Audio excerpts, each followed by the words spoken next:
You're watching teleSUR English. I'm Katrina Goss. We now continue our live coverage of the high-level general debate of the 76th session of the United Nations General Assembly. And we go now live to the statements of the President of Kenya, Uhuru Kenyatta. Sixth session of the General Assembly, Your Excellency Antonio Guterres, Secretary General of the United Nations, Excellencies, ladies and gentlemen, let me begin by saying how delighted I am to join you today in this 76th session of the General Assembly. And I want to take this very early opportunity to congratulate you, Mr. President, on your election to preside over the 76th session. And I want to assure you of Kenya's full support during your tenure. The theme of this year's session, Building Resilience Through Hope to Recover from COVID-19, has inspired my address to you today.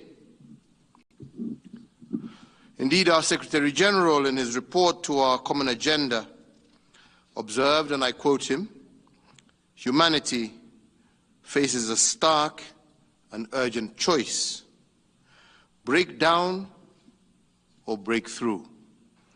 The world needs to take seriously this warning from the Secretary General. In doing this, I urge the following immediate multilateral actions. The first is that we must put equitable global vaccine access at the core of building back better from this COVID-19 pandemic. And the second is that we need to provide tangible climate financial support to developing countries and ensure that a significant portion of green manufacturing is located in developing countries. Third, we must align our conflict resolution tools to the strategic shift in threats to regional and international peace and security. Fourth, we must strengthen the competence of states to manage diversity and regional trust between citizens and institutions, and between citizens and their leaders. As of a week ago, over 5,000 Kenyans had succumbed to COVID-19. We mourn these Kenyans, together with the over 4.7 million lives that have been lost around the world. The pandemic's devastating impact on global travel, tourism, our supply chains, investment, has caused the deepest economic recession in nearly a century. We here in Kenya responded swiftly and boldly to contain the pandemic, and as a result, the human toll, though most distressing, pales in comparison to other parts in the world. While we also undertook measures to cushion different sectors of our economy, the economic pain has been pronounced. Now is the time to rebuild. And to rebuild successfully requires a worldwide response in confidence and investment to enable production and consumption to bounce back to pre-pandemic levels. The surest way to build that confidence is by making vaccines available to the world in an equitable and accessible manner.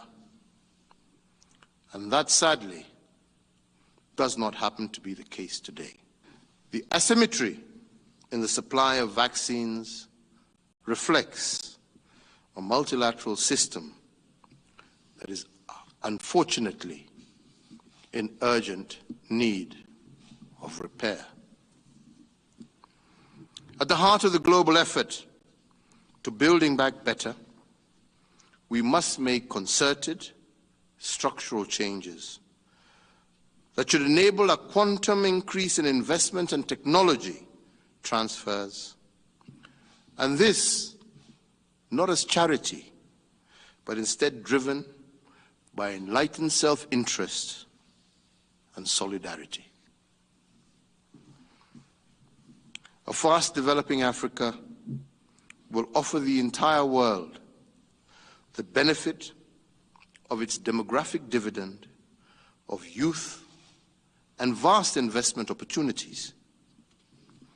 Africa can become an engine of sustainable global growth, but also as an exporter of peace, stability,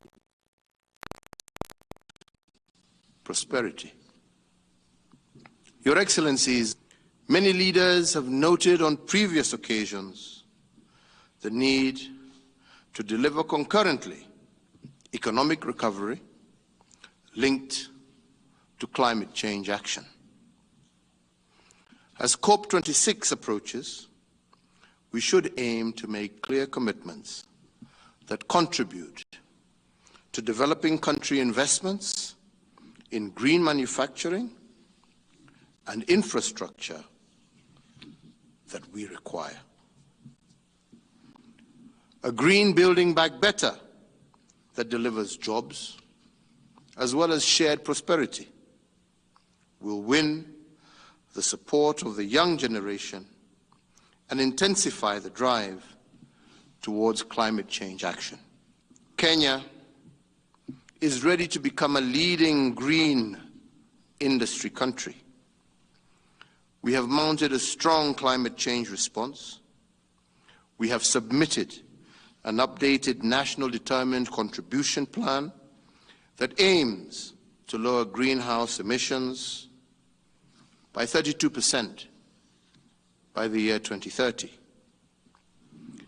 Kenya also has a green economy strategy and implementation plan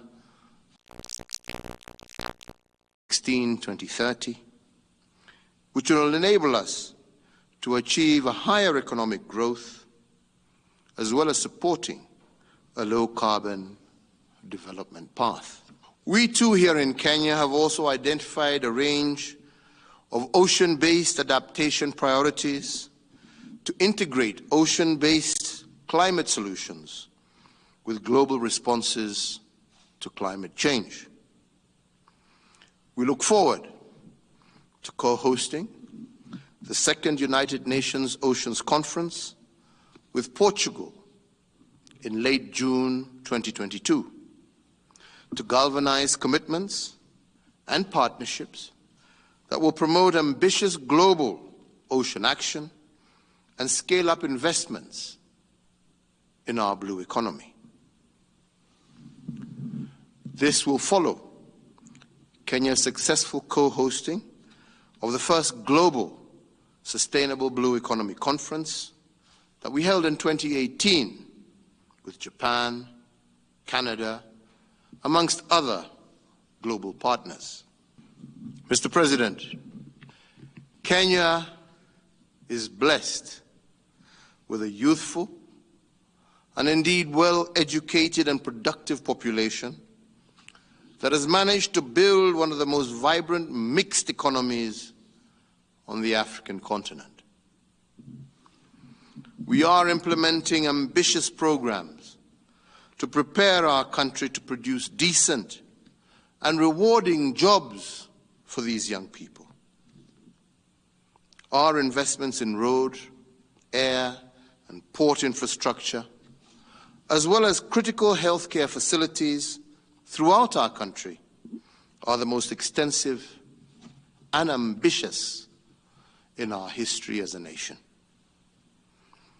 We have also delivered a national competency-based curriculum and on universal access to schooling, which will further boost the competitiveness of our workforce. Indeed, I am also simultaneously focusing on the immediate needs of our people. We have targeted 3.3 million households across our country that are most at risk, and in the process achieved a 50% reduction in the number of food insecure Kenyans. By next year, we will have achieved a 27% reduction in malnutrition among children under the age of 5, created 1,000 agro-processing SMEs, and 600,000 new jobs. We also have recorded a 48% increase in our agricultural contribution. Your Excellencies, ladies and gentlemen, as the President in office of the African, Caribbean and Pacific States Organization, I convened and chaired an extraordinary intersessional virtual summit at the height of the COVID-19 pandemic in June last year. We also made the Nairobi Nguvu ya Pamoja Declaration, calling on the need to transcend the COVID-19 pandemic through global solidarity. I also recently hosted the inaugural African CARICOM Summit, during which we re-established the critical need for peoples of African descent to strengthen our economic and political linkages.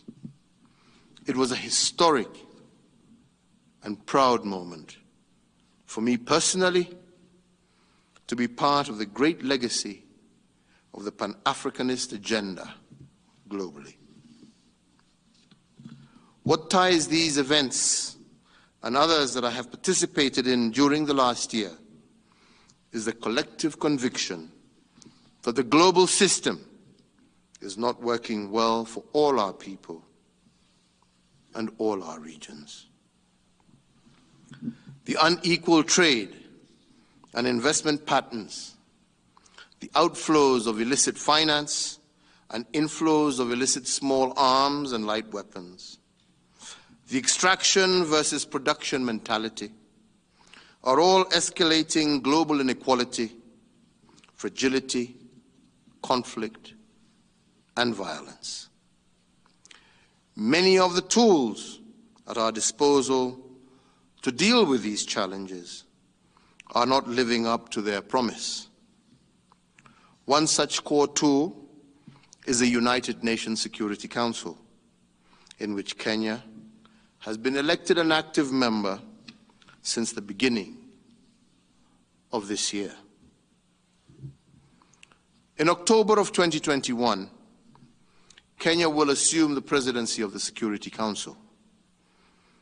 During that period, I will chair several signature events, and these include: 1, how we can make an appreciation for diversity a core aim in promoting state building and pursuit of peace. The second, how small illicit arms and light weapons impact peacekeeping operations globally. And third, is how to better support and promote women peacekeepers and peace builders. Ladies and gentlemen, in many countries we are witnessing state fragility that leads to protracted crisis. This fragility is driven mainly by inability of countries to manage diversity within nations, thus offering militant and terrorist groups opportunities to create social discontent and control large territories within affected countries. The tools to deal with these crises are not proving adequate. So together, we must work to improve these capabilities. the most important task we can undertake is to increase the competence of the states to manage both political and social diversity within their nations. Indeed, countries must do so in a way that strengthens the trust between citizens and public institutions, and citizens and their leaders. I believe that the tough experiences that Kenya has had and our determination to rise above them are a good case study for other states. So, Mr. President, I am proud to lead a country that has worked hard to deepen its democracy and to entrench the rule of law, embracing all in the society, irrespective of race, color, gender, or religious affiliation. Throughout my tenure as president, I have led a nation that is marching towards the attainment of the greatness that we believe is in us. I am proud to have furthered that ambition by building bridges of unity and inclusion for all. I want every Kenyan to know and to be proud of how our nation, Kenya, is highly regarded in the community of nations.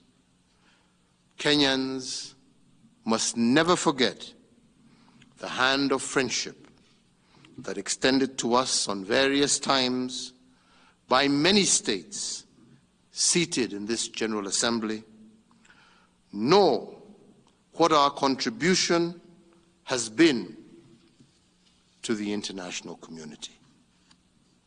And finally, Kenya must never forget those countries that are still struggling against occupation and illegal sanctions that cause suffering and undermine the human rights of people in our world.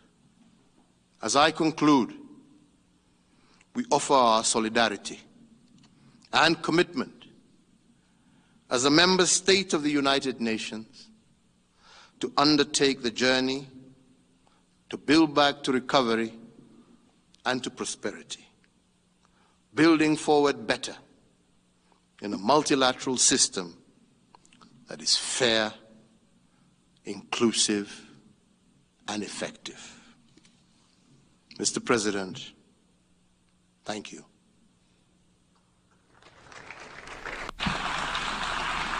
We've been watching live the statements of the President of Kenya, Uhuru Kenyatta.